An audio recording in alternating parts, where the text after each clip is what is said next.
ఆషాఢమాసం గోరింటాకు. ఆషాఢం అనగానే మనకు మొదటగా గుర్తుకొచ్చేది గోరింటాకు.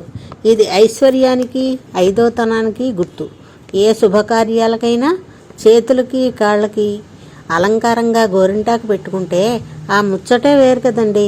సాక్షాత్తు మహాలక్ష్మి నడిచి వచ్చినట్లుగా ఉండే ఆ పారాణి పాదాల అందం పెళ్ళికూతురికి జీవితంలో లభించే ఒక్కసారి లభించే అపురూప ఘట్టం.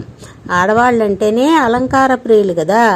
కోటీశ్వరులకి, కుటీరంలో నివసించే ఆడపిల్లలకి కూడా సమానంగా అందాన్ని పంచే గోరింటాకు గురించి ఎంత చెప్పినా తక్కువే కదా. పండిన చేతుల్ని 10 సార్లు చూసుకుని మురిసిపోయే అమ్మాయిలు, భర్తకి చూపించి మురిసిపోయే గృహిణులు. 5వ తనానికి చిహ్నమైన ఈ గోరింటాకు మనకు లభించే ఖర్చు లేని విలువైన సంపద. ఔషధపరంగా కూడా గోరింటాకు నీటి నుంచి రక్షణ ఇచ్చే కవచంలా ఉపయోగపడుతుంది. వానాకాలంలో ఒరుపుల నుంచి రక్షణ కలిగిస్తుంది. ఆషాఢంలో తప్పనిసరిగా గోరింటాకు పెట్టుకోవాలనడంలో అర్థం ఇదే. మనం నిత్యం పనిపాట్లలో గడుపుతాం కదా, కనుక ఈ రక్షణ మన పెద్దవాళ్ళు ఏర్పాటు చేశారు.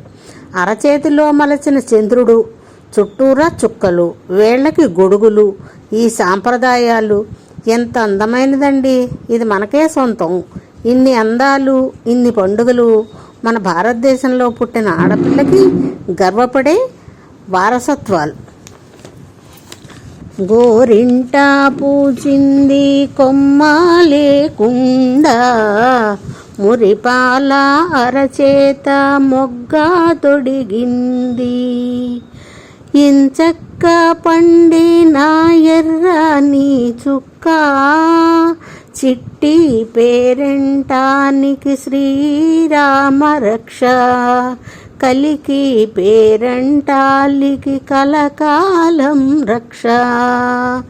ఆ చందమామ లాంటి భర్త రావాలని తల్లిలు ఆశీర్వదించి అమ్మాయి చేతిలో పెట్టే గోరింటాకు అమ్మంత అందమైన ఆకు. ఇంకెందుకు ఆలస్యం, త్వరగా పెట్టేసుకోండి మరి గోరింటాకుని. ఆషాఢ మాసం వచ్చింది అంటే గోరింటాకు అయిపోయిందట.